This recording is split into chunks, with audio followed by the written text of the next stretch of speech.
Bueno, si ya es un placer presentar a un buen investigador, el placer es doble cuando se trata de un amigo.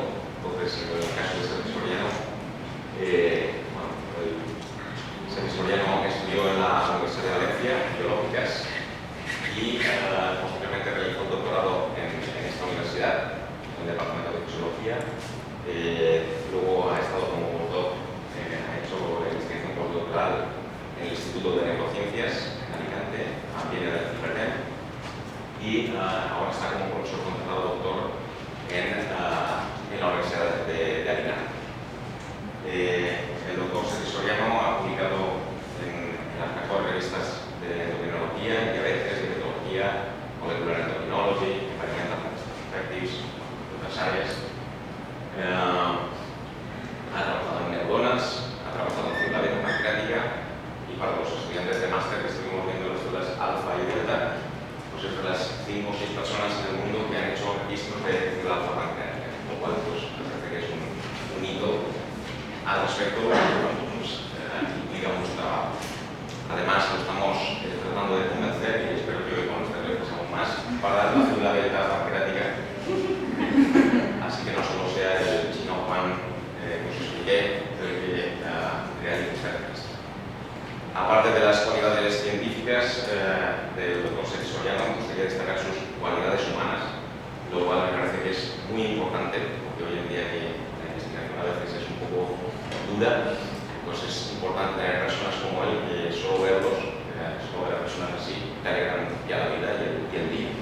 Así que muchas gracias y por favor cuando quieras. Gracias Iván por estas palabras, y la verdad es que me siente bastante halagado con lo que he dicho. Tampoco soy tan bueno, la verdad, pero lo soy porque me uní a un grupo de investigación que es puntero en células excitables, en este caso en célula beta, por lo tanto, gracias a ellos tengo mi humilde currículum que he desarrollado en mi carrera investigadora.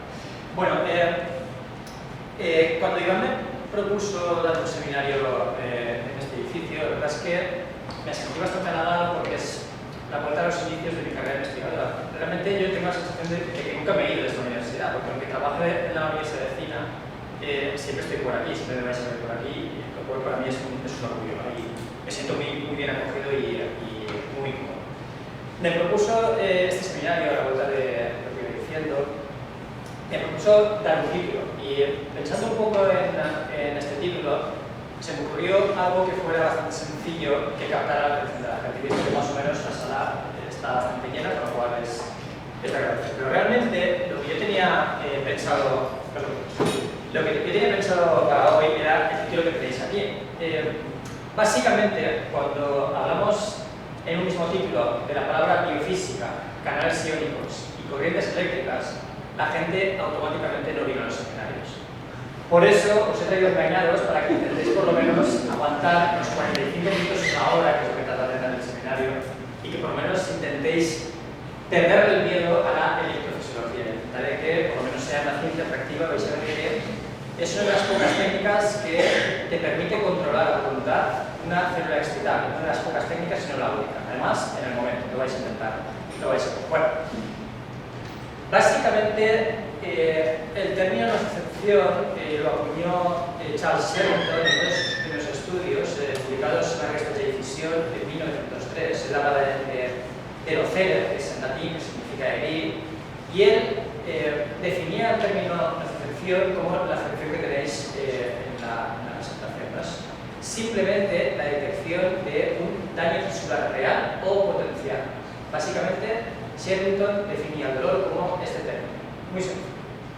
Si nos fijamos en la acepción actual de dolor, pasados prácticamente 120 años, el concepto de nocicepción no ha cambiado a lo largo de la historia. Únicamente se ha incluido el término de dolor emocional. Todo el mundo sabe que dolor no es solo dolor físico, sino también cuando una persona pierde un ser querido, evidentemente eso causa dolor, y eso también se incluye dentro de la definición de dolor. Con lo cual, nocicepción es la recepción o la percepción de un estímulo doloroso o potencialmente doloroso. ¿Cómo se produce esa detección y esa transmisión del estímulo doloroso? Básicamente se produce porque existen unas pequeñas estructuras, unos campos receptores bastante amplios, que son capaces de detectar estímulos nocivos. Entendemos un estímulo nocivo como un cambio, por ejemplo, elevado de presión, de temperatura muy elevada o muy fría, cambios también de estiramiento de la membrana plasmática. Todos esos cambios extremos van a activar una serie de canales iónicos, que en este caso son los famosos TRPs, que son canales polimodales que pueden permear tanto sodio como calcio al interior del terminal sináptico o del terminal nervioso. Estos termorreceptores o estos nociceptores lo que van a producir es despolarizar los terminales nerviosos hasta un umbral de activación del canal de sodio. Para un momento de la presentación, si no entendéis alguna cosa, me podéis interrumpir por completo. Estoy encantado de contestar preguntas. Bueno. Estos potenciales receptores de los TRPs lo que van a producir es la activación de una serie de canales iónicos, preferentemente canales de sodio, que al abrirse van a intentar o van a permear sodio al interior celular. La señal eléctrica generada en forma de un potencial de acción se va a transmitir a través de unas fibras nerviosas. Normalmente son de dos tipos: fibras A delta de conducción intermedia, alrededor de unos 14 metros por segundo, y fibras tipo C, poco mielinizadas, cuyos axones tienen los cuerpos celulares en el ganglio de la red dorsal. Estas fibras nerviosas proyectan directamente al asta dorsal de la médula espinal y desde aquí, a través de la vía córtico-talámica, directamente al tálamo y a la corteza cerebral para notar esa sensación dolorosa.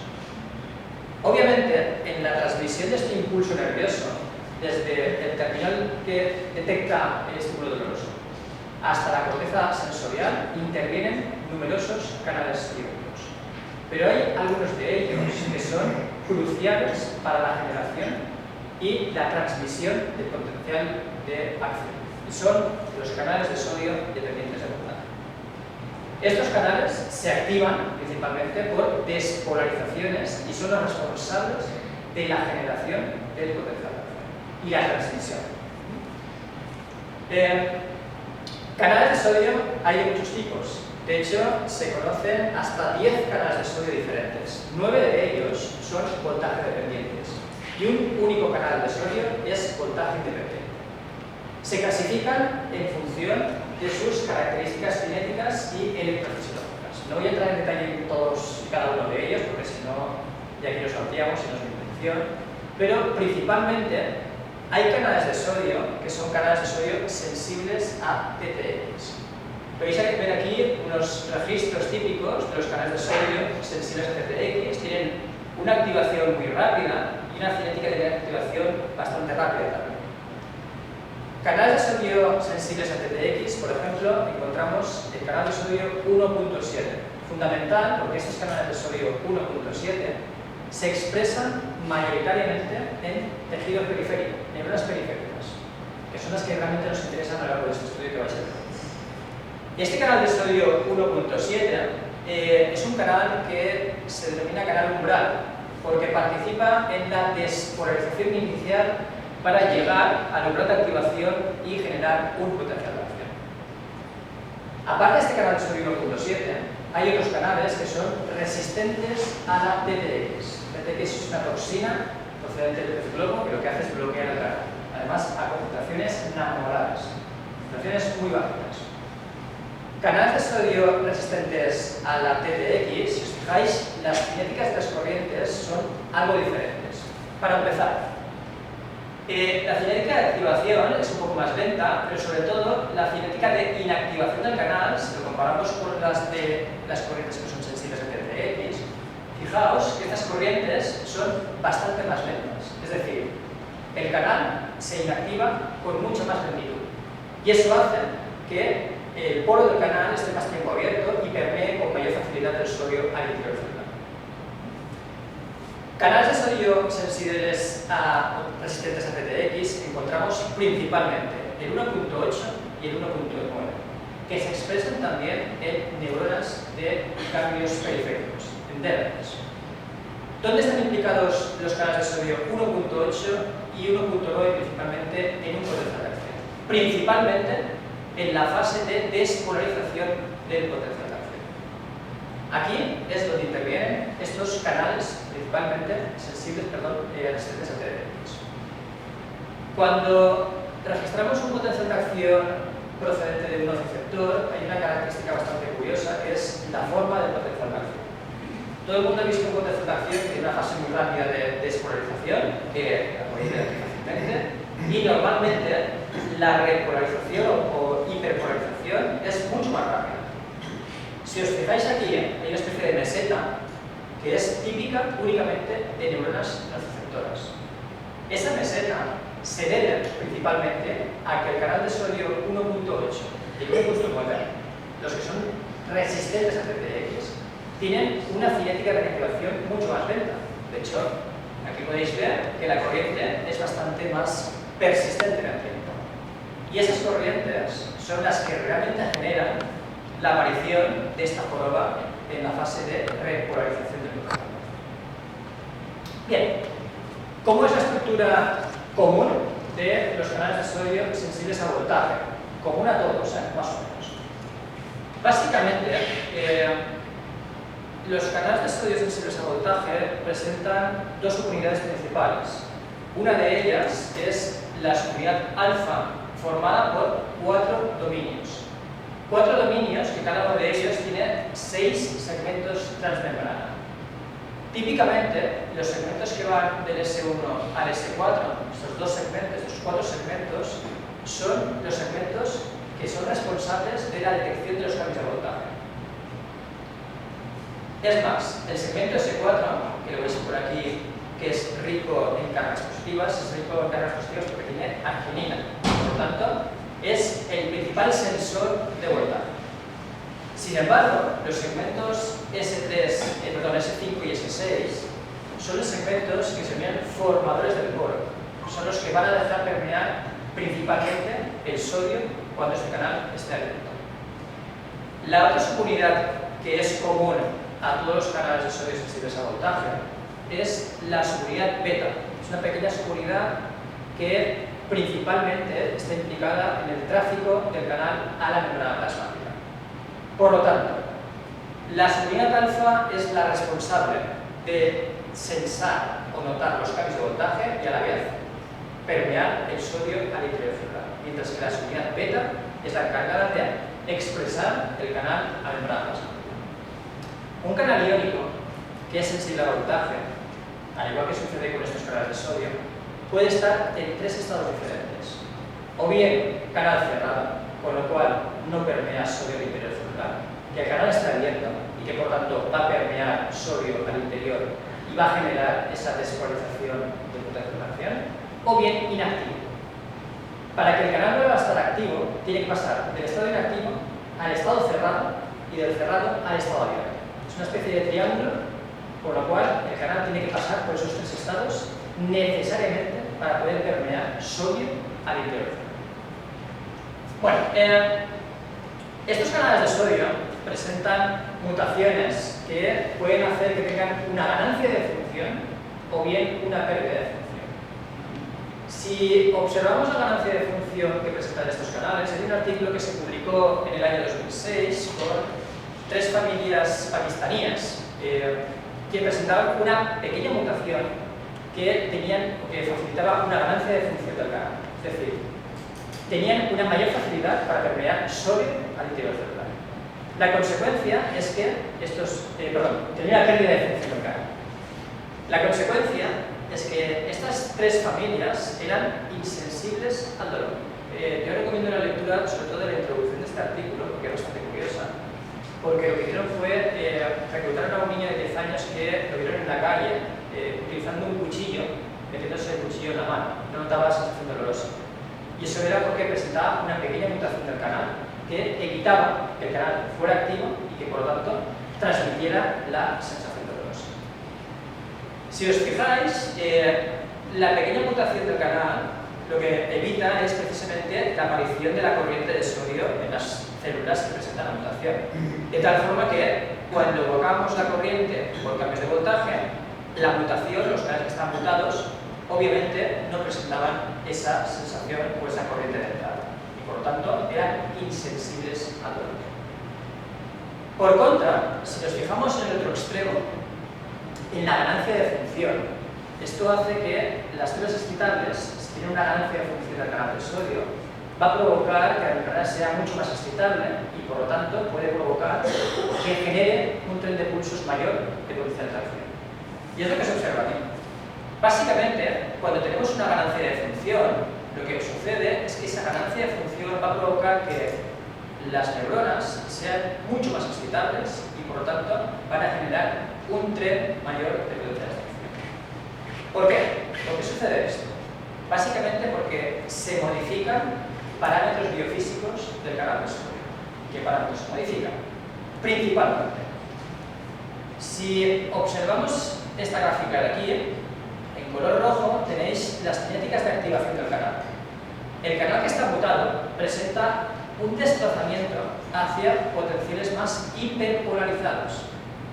Consecuencia, no hace falta llegar al umbral de activación fisiológico de menos 40 milivoltios para activar el canal, sino con potenciales más hiperpolarizados. Es decir, por ejemplo, menos 50 milivoltios, el canal va a estar activo.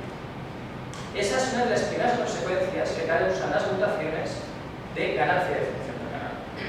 Segunda consecuencia, hay mutaciones que lo que hacen es desplazar hacia la derecha la corriente de inactivación. Tarda mucho más tiempo en inactivarse y por lo tanto la corriente persiste más tiempo. Y tercera consecuencia, una de las mutaciones típicas que tienen los canales de sodio sensibles a voltaje es que presentan un aumento de la corriente de entrada. Estos canales, sobre todo el 1.7, el 1.3 y el 1.6, presentan una característica biofísica bastante particular. Una corriente que se llama corriente en rampa. Básicamente, tienen una inactivación lenta en estado cerrado, de tal forma que cuando se despolariza lentamente el potencial de membrana y llegamos al umbral de activación, el canal genera una pequeña corriente de entrada. Debería estar inactivo, pero como la cinética es muy lenta, cuando llegas a potencial de acción, a potencial umbral, el canal aún se puede abrir y generar una pequeña corriente de entrada. Hay mutaciones que están relacionadas con la ganancia de función que generan un aumento de esta corriente de entrada. La consecuencia es que tienen mucha más facilidad para llegar al umbral de activación y generar un potencial de acción.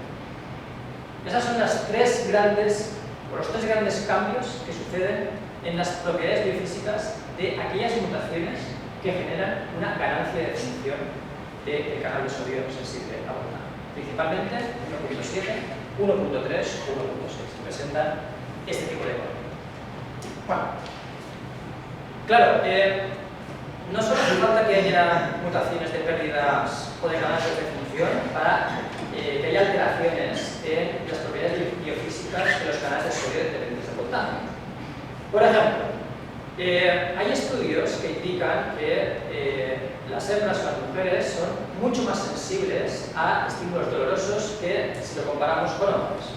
Aquí tenéis un estudio publicado en el 2002, Arresta Pain, en el cual demostraron que las mujeres tienen un umbral más bajo a la sensibilidad térmica si lo comparábamos con los hombres.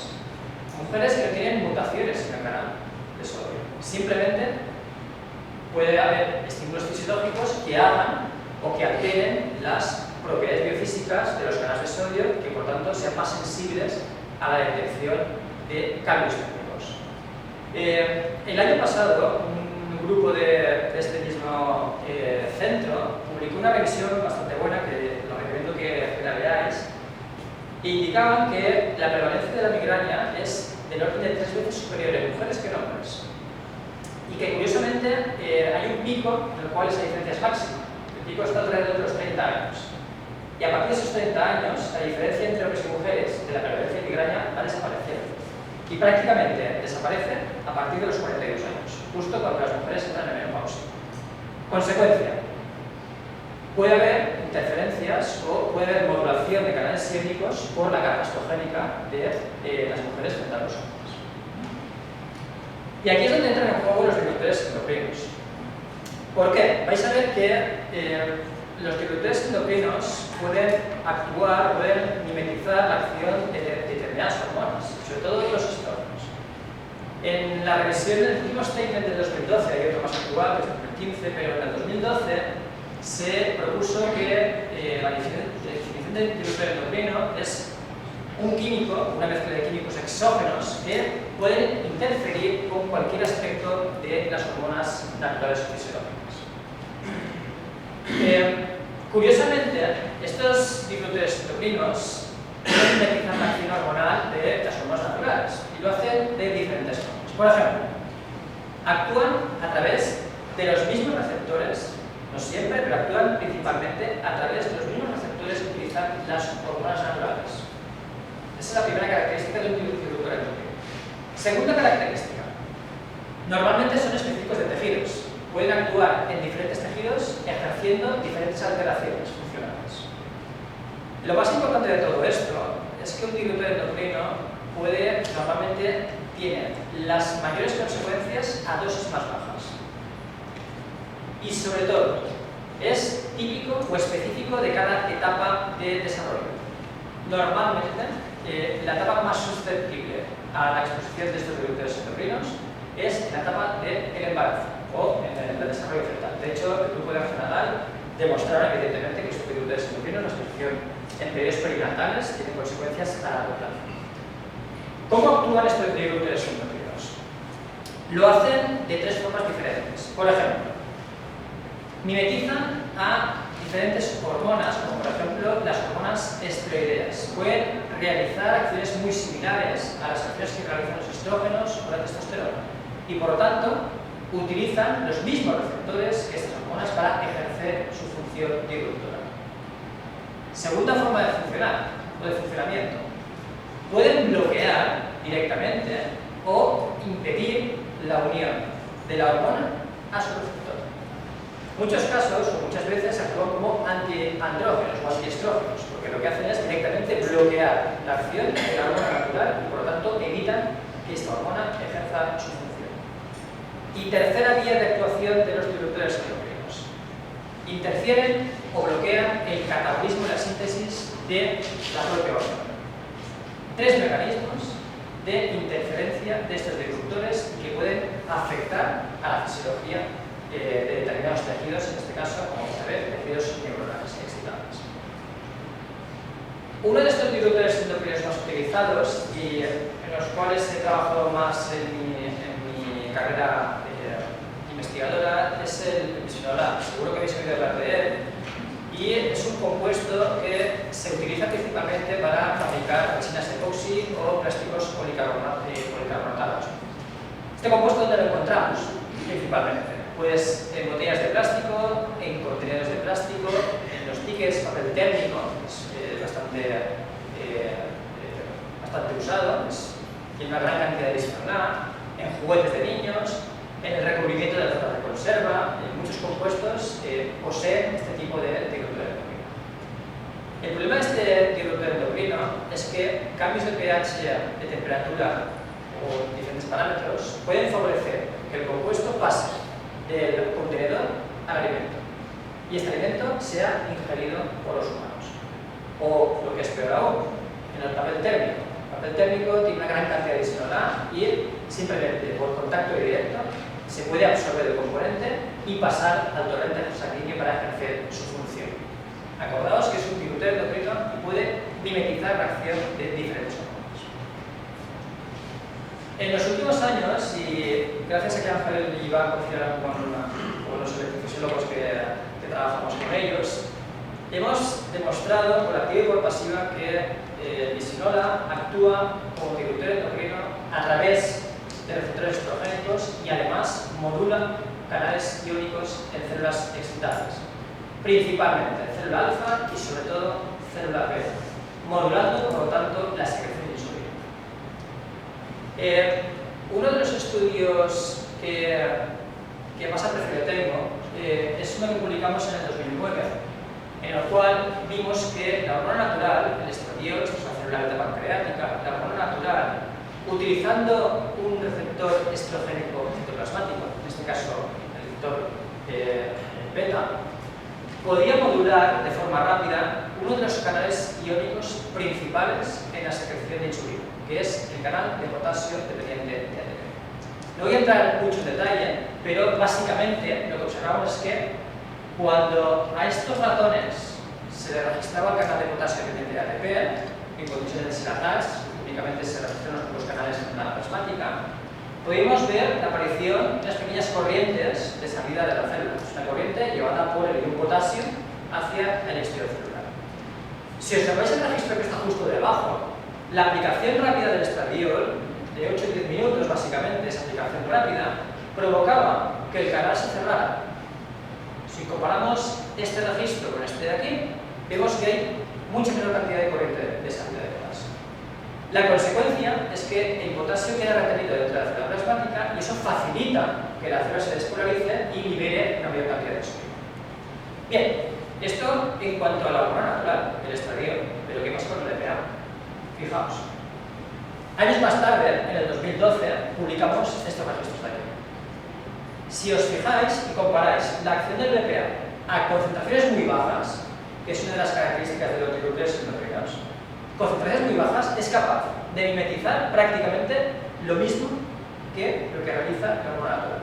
Es decir, cierra el canal de potasio dependiente de ATP en la célula beta pancreática y provoca un aumento de la despolarización y por lo tanto una mayor secreción de insulina. Pero ¿qué pasa en humanos?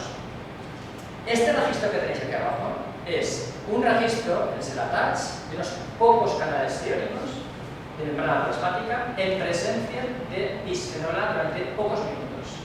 En humanos, replicábamos lo mismo, es decir, el disruptor endocrino es capaz de mimetizar las acciones del estradiol y además, si observan ustedes, con mucha más potencia en humanos que en ratones. Es un claro ejemplo de que un disruptor endocrino en una célula excitable puede mimetizar la acción de la hormona natural, en este caso el estradiol.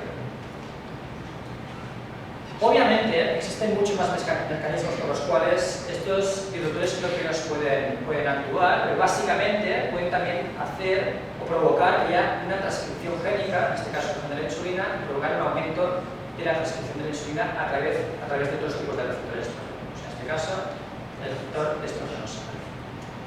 Ante estas evidencias y durante los años que llevamos de estudio en células excitables, la pregunta que nos hicimos es, bien, si tenemos claro que el bisfenol A actúa como un disruptor endocrino y puede alterar la biofísica de canales iónicos, ¿qué pasa si el bisfenol A entra en contacto directo con células excitables neuronales? En este caso, células nociceptoras procedentes del ganglio de la redosa. Y para eso diseñamos una serie de estudios para intentar ver qué es lo que pasaba con la excitabilidad celular de estas neuronas. Lo primero que hicimos fue un estudio en vivo en el cual tratamos durante 8 días a ratones con un vehículo y 8 días a otros ratones con una dosis que la Agencia de Protección Americana Ambiental considera que son dosis tolerables, de 50 microgramos por kilo por día. Una inyección diaria durante 8 días. Transcurridos esos 8 días, utilizamos el test de hot plate, que es un test de comportamiento en el cual colocábamos el animal sobre una placa caliente a 50 grados y observábamos su comportamiento. Cuánto tiempo tardaba en levantar la pata, o chuparse la cola, o realizar cualquier tipo de comportamiento que indicara que esa temperatura era molesta para el animal. ¿Qué es lo que observamos? Lo siguiente. Antes del tratamiento, ambos animales, si os fijáis aquí, tardaban prácticamente el mismo tiempo en producir un comportamiento que indicara que los 50 grados era molesto. Más o menos tardaban unos 22-23 segundos en levantar la pata o estirar los dedos. Eso era un comportamiento que indicaba que el animal le estaba molestando la temperatura. Después del tratamiento de esos 8 días, el primer día post-tratamiento observamos que, curiosamente, los animales que estaban tratados con esa dosis de BPA tardaban menos tiempo en levantar la pata. Consecuencia, eran mucho más sensibles a esa temperatura de 50 grados. Y además el efecto duraba en el tiempo. A los 4 días, a los 7 días ya empezaba a desaparecer y prácticamente esa diferencia desaparecía a los 10 días. Recordaos que en estos días el animal ya no está en contacto directo con el BPA, sino que fue una inyección previa al BPA. Obviamente, un estímulo térmico de 50 grados lo que hace principalmente es activar la sensación. Es una temperatura que no es cómoda para nadie. Por lo tanto, el BPA estaba aumentando la sensación dolorosa a estímulos térmicos en este caso. Bien, quisimos ahondar un poco más en el mecanismo por el cual se producía este aumento de excitabilidad, o mejor dicho, de transmisión del impulso térmico doloroso. Y para ello realizamos unos registros de electrofisiología en neuronas procedentes del ganglio de la raíz dorsal de los ratones. Para ello, muy rápidamente, lo que se hizo fue aislar la columna vertebral del animal, del ratón. Se corta por la mitad, ese paso es crucial porque hay que separar muy bien la columna vertebral para localizar perfectamente los ganglios. Y una vez cortada la médula espinal entera, se elimina lo que es la médula espinal.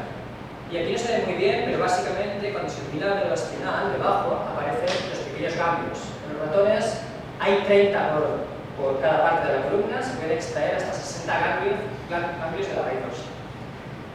Se separan, se disgregan, se realiza un cultivo neuronal y se incuban 24 horas con el control y 24 horas con el BPA. Neuronas completamente separadas, un tratamiento control y un tratamiento con BPA 1 nanomol. Cuando se realiza un cultivo de ganglio de la dorsal, se encuentran neuronas de muchos tipos. Hay neuronas que son nociceptoras, neuronas que son mecanorreceptoras sensoriales, que no tienen nada que ver con el dolor, y por lo tanto es un poco complejo intentar saber cuál de ellas es nociceptoras. Normalmente, casi siempre hemos acertado, cuando realizamos un cultivo de este tipo, las neuronas que son más grandes, estas de aquí, normalmente son neuronas que son mecanorreceptoras, sensoriales. Mientras que las más pequeñas que encontramos en cualquier cultivo celular, estas de aquí por ejemplo, son neuronas que son nociceptoras, las encargadas de transmitir el impulso doloroso, en este caso térmico. Lo más fácil es, pues, cuando vamos a hacer los experimentos de electrofisiología, dirigirse precisamente a estas neuronas que son más pequeñas, las nociceptoras. ¿Qué es lo que hacemos? 24 horas en control y 24 horas tratadas con BPA. El primer experimento que realizamos fue experimentos de electrofisiología en configuración Carren-Clamp. Básicamente, cuando se realiza un Carren-Clamp, lo que se hace es lo siguiente: se inyecta la corriente y se miden los cambios de voltaje que se producen en la célula excitable, en este caso la neurona. Si inyectamos una corriente que, por ejemplo, es negativa, lo que vamos a provocar en la neurona es una hiperpolarización del potencial de la membrana. Imaginad que este es un potencial de membrana en reposo, e inyectamos una corriente negativa, la membrana celular se va a hiperpolarizar mientras dure la inyección de la corriente negativa. Si la corriente es menor, obviamente, la hiperpolarización va a ser menor. Obviamente, esto va a ir sucediendo ¿hasta cuándo? Hasta que invirtamos la polaridad de la corriente. Si ahora la corriente inyectada es una corriente positiva, la célula, en vez de hiperpolarizarse, se va a despolarizar. Y si llegamos al umbral de activación del canal de sodio dependiente de voltaje, la neurona va a generar un potencial de acción. Si la corriente inyectada es mayor, obviamente, los potenciales de acción van a ser o mayor frecuencia. Y así sucesivamente. Esto es la técnica del Carren-Clamp. Y ya os he comentado al principio del seminario que la electrofisiología es maravillosa porque te permite modular a voluntad la excitabilidad de este tipo de cerebros.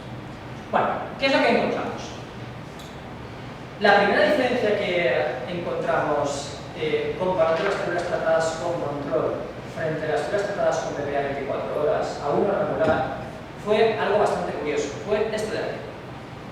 Resulta que las neuronas que están tratadas con BPA a 1 nanomolar están unos 5 milivoltios más despolarizadas que las controles. Si lo pensáis bien, eso puede facilitar que la neurona llegue con mayor facilidad a el potencial umbral de activación.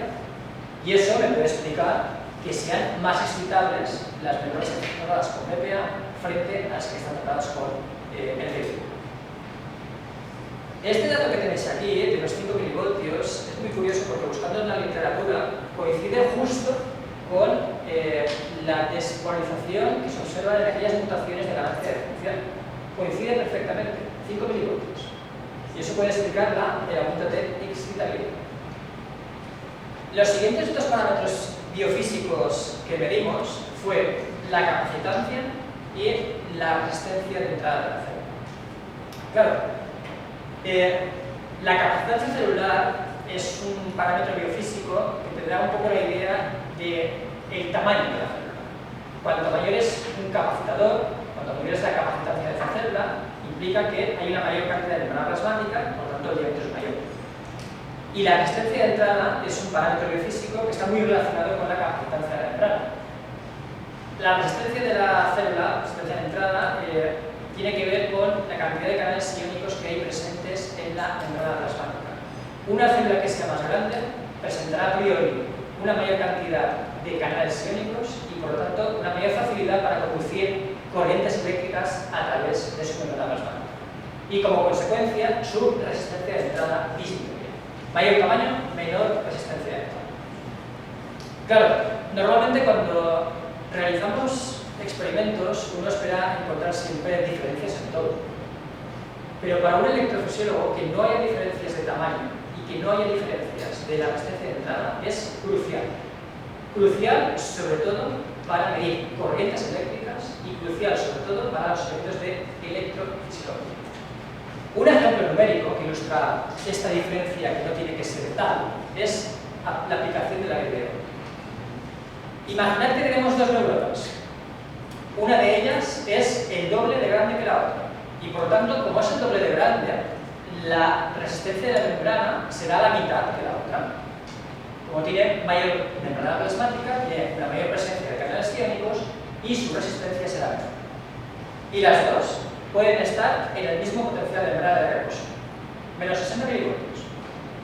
Si yo le aplico una corriente positiva, por ejemplo, a las dos neuronas, que es la misma corriente, más 20 picoamperios, esa corriente positiva, como hemos visto anteriormente, va a provocar que la membrana plasmática se despolarice y genere un potencial de acción.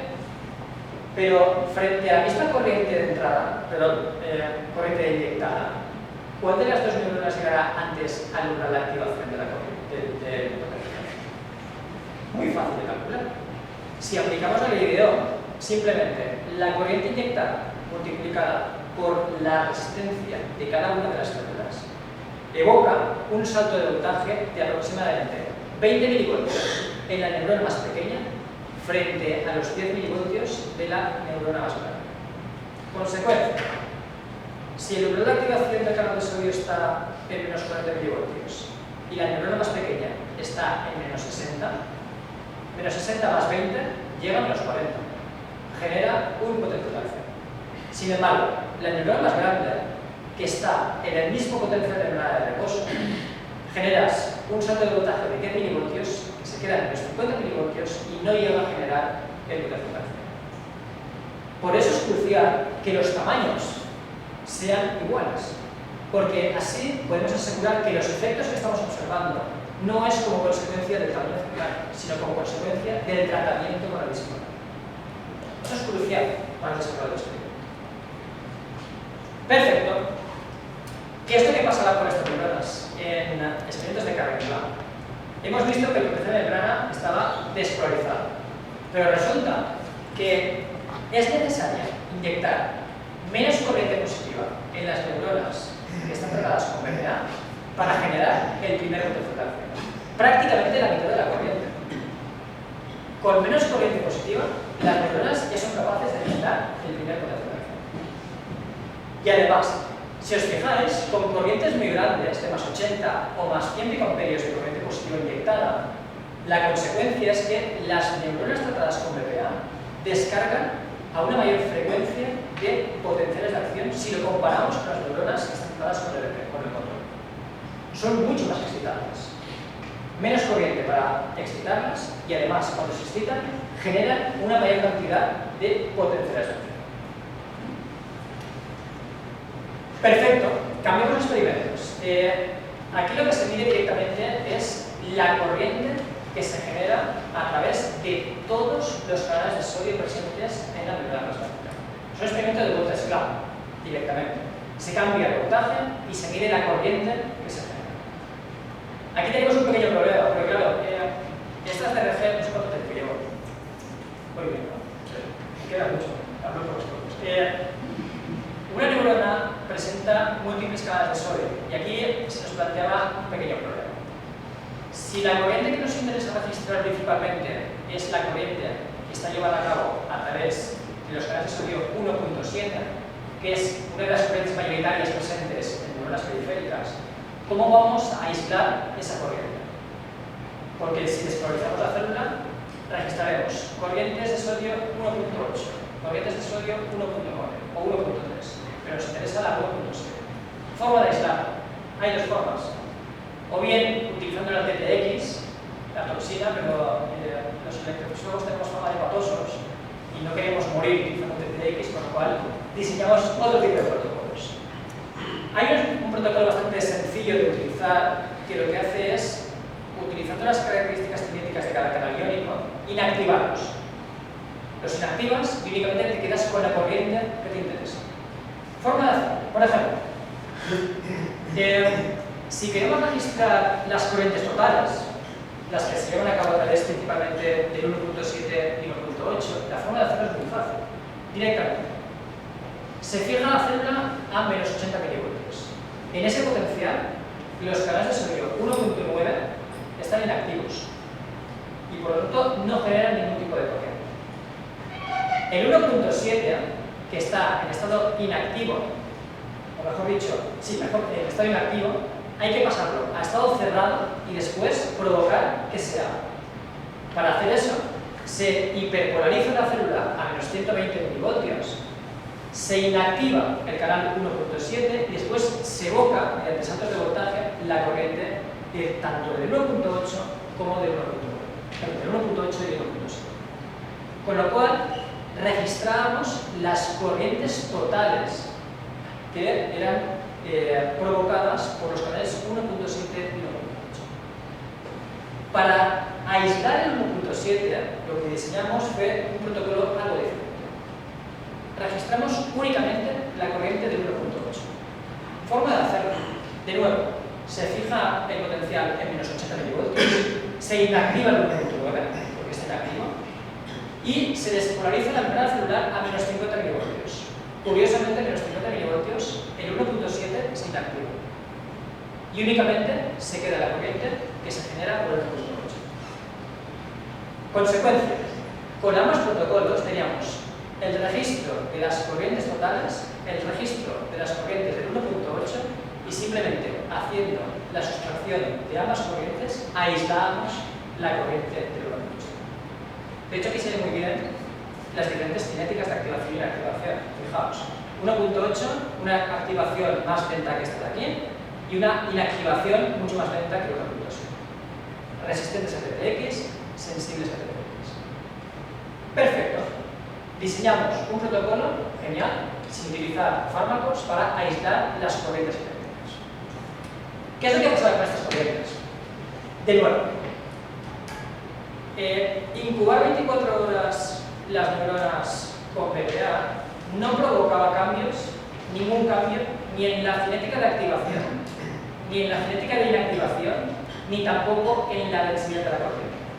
Por supuesto, la cinética de activación del 1.7 sería esta parte de aquí. Si comparáis el BPA, que es el color azul, frente al control, que es el color negro, ni la cinética de activación ni la de inactivación están alteradas. Y el tamaño de la corriente, que se mide al pico de la corriente, normalizado por el tamaño celular, por eso vais a ver aquí normalizada la corriente, tampoco había diferencias. Sería lógico pensar que si la corriente es mayor, las que están tratadas con BPA presentan una corriente mayor, eso sería la responsable de que aumente la frecuencia de disparo. Pero en este caso no hay ninguna diferencia. Y lo mismo sucedía con las corrientes del 1.8. Tampoco había cambios en la cinética de inactivación ni en la cinética de activación, ni mucho menos en los picos de la corriente.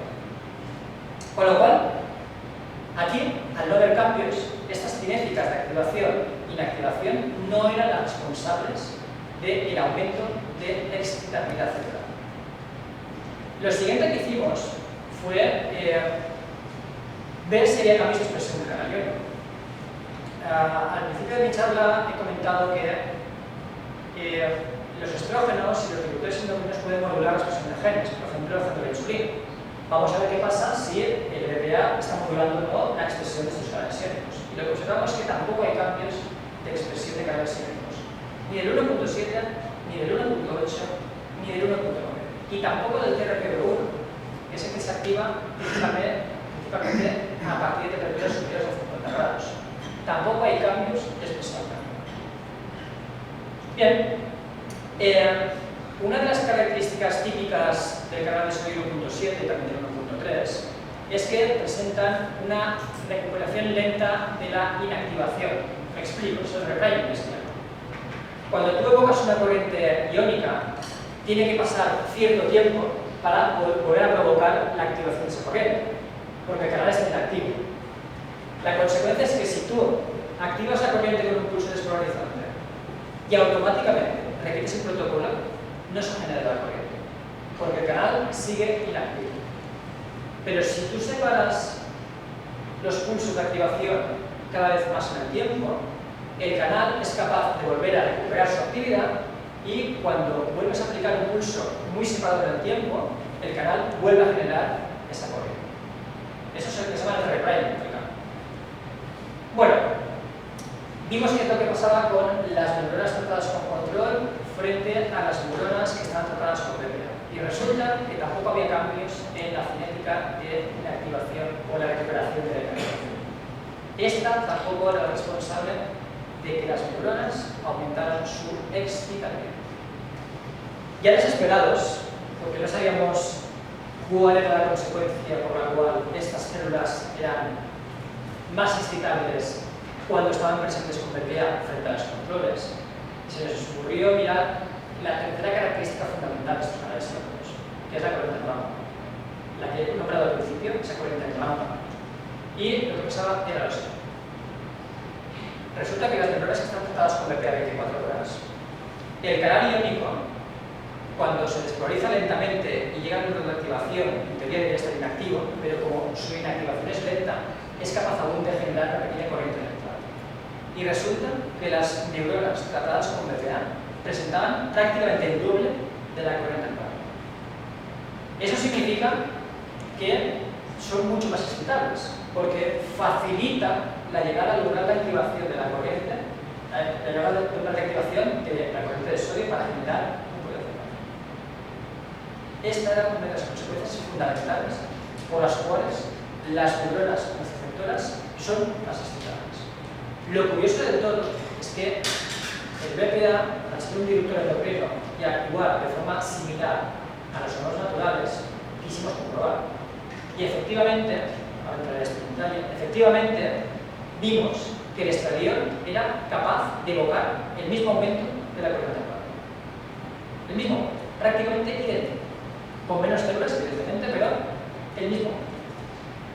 Curioso que el efecto sea el mismo que vemos con las mutaciones de ganancia de función del canal. Prácticamente el mismo efecto. Muy bien. Visto esto dijimos, perfecto, ya sabemos que el BPA es capaz de aumentar la corriente de rampa, que es la responsable de que las células sean capaces de emitir una mayor cantidad de potenciales de acción. Pero no nos quedamos ahí, quisimos ver el mecanismo. Para frenar el círculo, quisimos ver el mecanismo. Nos preguntamos cuál es el mecanismo por el cual actúa este circuito endocrino para aumentar las corrientes de rampa. En el laboratorio de Ángel disponemos de ratones que son knockouts para el receptor de estrógenos beta, y aprovechando este modelo animal, quisimos ver si realmente este receptor estaría implicado en el aumento de la corriente. Un ratón que sea verbo, que no tenga receptor estrógenos, evidentemente va a carecer de este tipo de receptor, porque es algo nuclear, está localizado en ambos sitios, y hicimos un cultivo de neuronas procedentes del cambio de la peridorsal y de nuevo aplicamos DPA. La consecuencia es que estos animales seguían presentando el aumento de la corriente neuronal. En ausencia del receptor de estrógenos beta, las neuronas eran capaces de aumentar en presencia de DPA la corriente neuronal. Bien, una pequeña pista, ¿no? Curiosamente, en ratones que son controles, que sí que presentan el receptor de estrógenos beta, al aplicar un agonista específico de R-beta, la consecuencia es que no había un aumento de la corriente neuronal. Nos confirmaba que el R-beta no estaba implicado al menos en el aumento de esta corriente neuronal. Si utilizamos un antagonista de R-beta en presencia de BPA, en principio bloquearíamos la acción de R-beta, observamos que en presencia de BPA y el antagonista seguíamos teniendo el aumento de la corriente neuronal. Lógico, ¿no? Si no es R-beta, demostrado por knockouts, por agonistas y por antagonistas, lo que nos queda demostrar es si es R-alfa que está implicado en esta aumento de la corriente neuronal. Mirad qué es lo que pasa. Al utilizar un agonista del receptor de estrógenos alfa, el PPT, a concentraciones de 1 nanomolar, este agonista activa R-alfa y provocaba un aumento de la corriente neuronal con una magnitud similar a la observada por el BPA. Prácticamente idéntica. Y además, si bloqueamos el efecto de R-beta, un antagonista directamente, este efecto bloqueado hacía que desapareciera el efecto de la corriente. Luego, no es R-beta, sino que es R-alfa citoplasmático el que está implicado, al menos, en este aumento de la corriente. Por tanto, este aumento de la excitabilidad. Ya para acabar, me quedan más o menos 40 minutos, quisimos ir un poco más allá.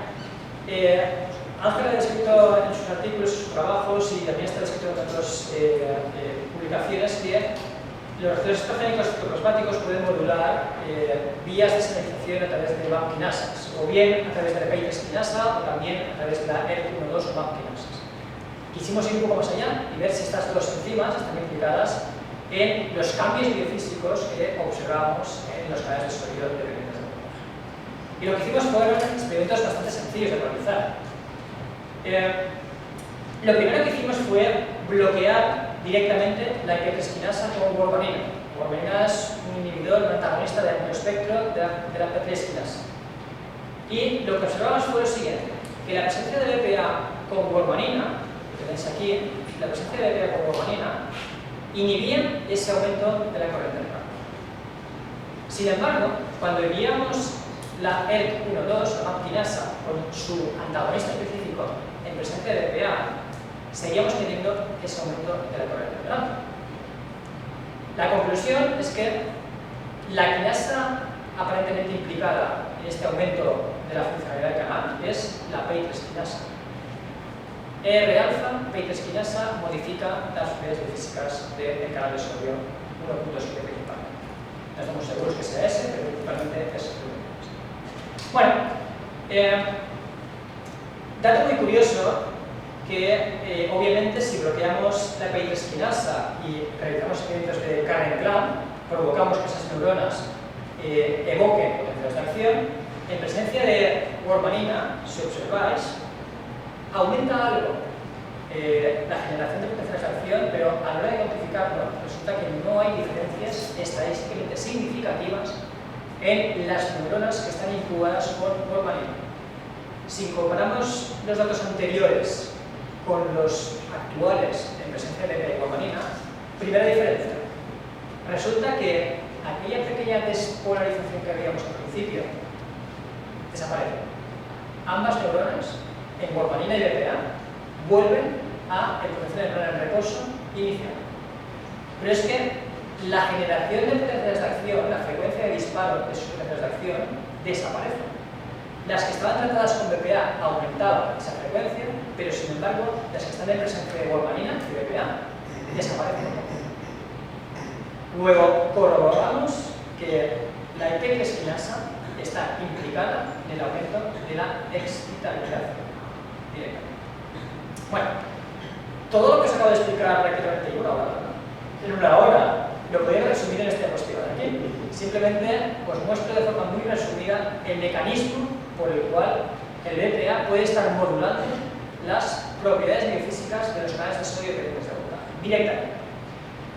A través de R-alfa, filoplasmático, activaría de alguna forma la IP-3-quinasa, que sería la responsable de los cambios biofísicos de los canales de sodio que tenéis de voltaje. Esto provocaría un aumento de la corriente en rampa y, como consecuencia, las células nociceptoras, que las distinguimos por la forma de la por las de la joroba, una fase de hiperpolarización, aumentarían su excitabilidad celular. Bueno, ya lo prometo para terminar, me quedan 3 diapositivas. ¿Qué es lo que estamos haciendo ahora? Hay una mutación de ganancia de función que se denomina el canal de sodio 1.7, que se denomina eritromelalgia hereditaria. Esta mutación cursa con un dolor intenso, un enrojecimiento de las manos y normalmente lo que pasa es que cuando tienes una ganancia de función tienes un desplazamiento hacia umbrales más hiperpolarizados de activación del canal y la corriente en rampa está aumentada, que es algo muy parecido a lo que hemos visto nosotros con el RP. Perfecto. El dolor, obviamente, va a ser transmitido por neuronas nociceptoras, pero ¿y el enrojecimiento de las manos o de las extremidades? ¿Cuál es la consecuencia o por qué sucede esto? Hay un pequeño ganglio, que es el ganglio cervical superior, que se sitúa normalmente en las vértebras C4 y C2, en ratones humanos, que de hecho se sitúa principalmente en el callado, en la enfocación carotidia. Son los pequeños ganglios que, curiosamente, controlan el tono vasomotor de los vasos sanguíneos. Son los responsables de inervar vasos sanguíneos y controlar el tono vasomotor. Son ganglios simpáticos.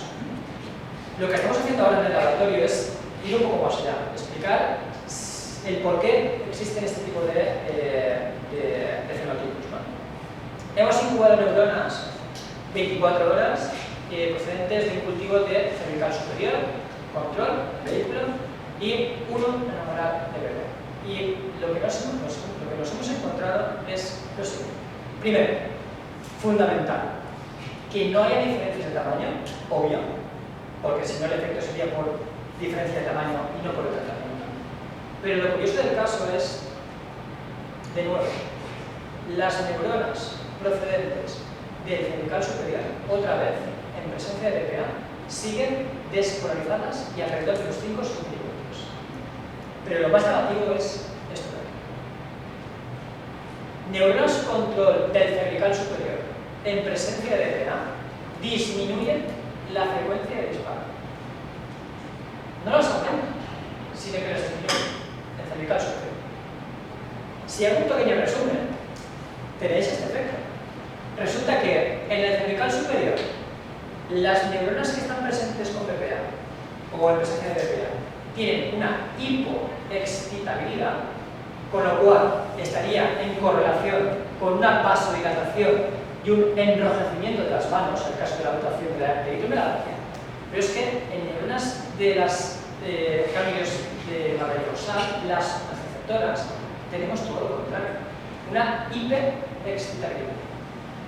Un mismo compuesto, un disruptor endocrino, que en función del tejido que está actuando, tiene efectos contrapuestos directamente.